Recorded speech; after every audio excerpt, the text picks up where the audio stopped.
More. Okay, Randall, with you, you're different than your brother in the sense that he's a blind snapper and you're not. And you've kind of gone between the two over the years, I think. So what's your choice right now? You are blind. Okay, we're going to go ahead and mark that on track. You throw your head down and through as well, just like Aaron does, right? Okay. All right. Coming into camp, let's talk about stance width first. The game of football, you need your feet up and under you for the four things that really matter. Balance, which gives you leverage, allows you to be powerful, and allows you to be mobile. Okay? An average football stance, you're going to have your feet a little wider than the shoulders.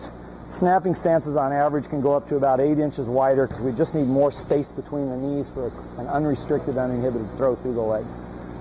You get too wide, some problems can result. Number one, it's hard to sit into the stance. You're going to have a higher center of gravity.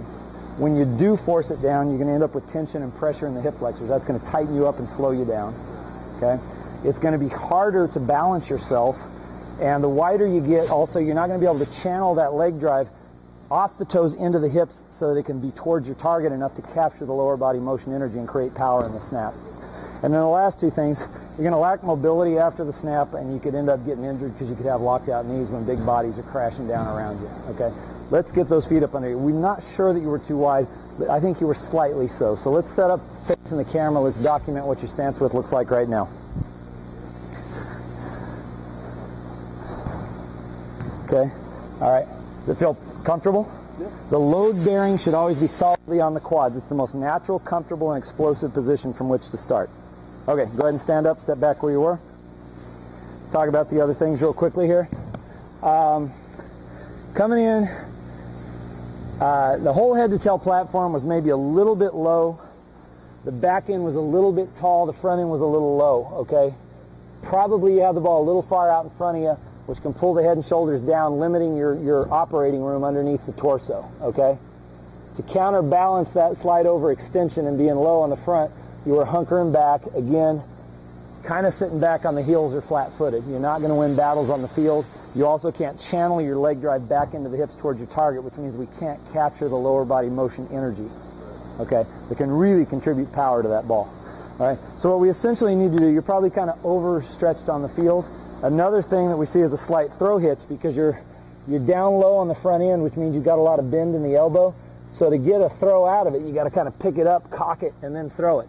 If we can raise your front end higher off the ground, okay, adjust you until we get the knees over the toes for perfect balance, instead of having to lift and throw, you'll already be in that position of being cocked, and you can just come through much more efficiently.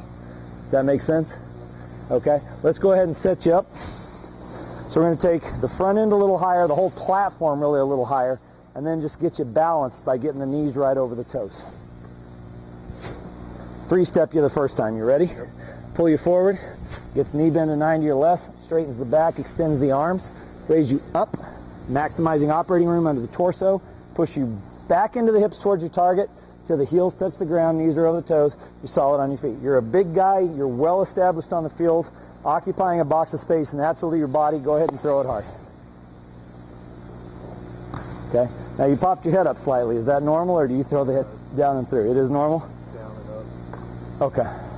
As long as you're not coming up early. If you come up before you release the ball, you're going to be sending energy in the wrong direction, interrupting energy flow, and you're going to be cutting short your follow-through, neither of which we want, because you are definitely a high-caliber college snapper, and we want to bring all that athleticism through by doing the motion properly, okay? Let's do it one more time without me three-stepping you. I'm just going to show you what we adjusted. You're a little extended on the front end, a little low on the front end, and you were hunkering back to counterbalance. So we raised you up a little bit, moved you forward closer to the ball to get the knees over the toes, which took care of the arm over extension as well. Does that feel comfortable? You look solid on your feet. Yep. Throw it hard. That's excellent. How's it feel? Now, the one thing I don't want to see is a habit where you raise up at the waist, because the center of gravity will fall right behind the hips. You're going to be off balance. So as you snap, try to keep the head neutral and break it down. Let's do one more. Breaking down keeps your center of gravity low. It gives you options to block or cover the field, whatever you need to do.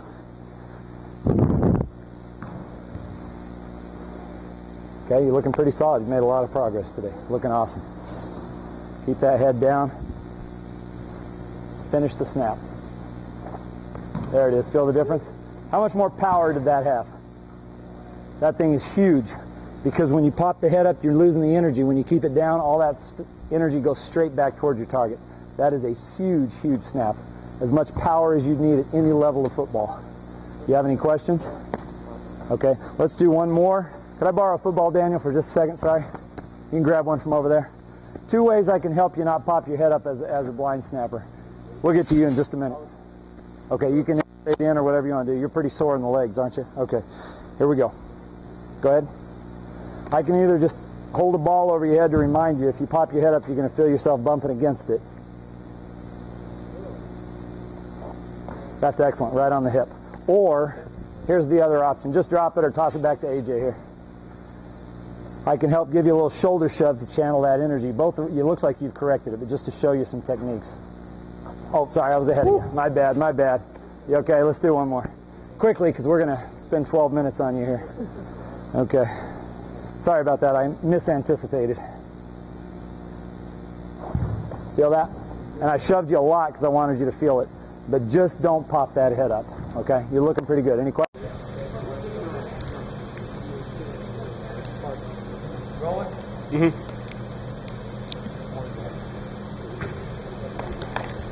I think your dad's filming anyway. We got that. Drive with the legs, up and through the legs, up through the hips. Drive.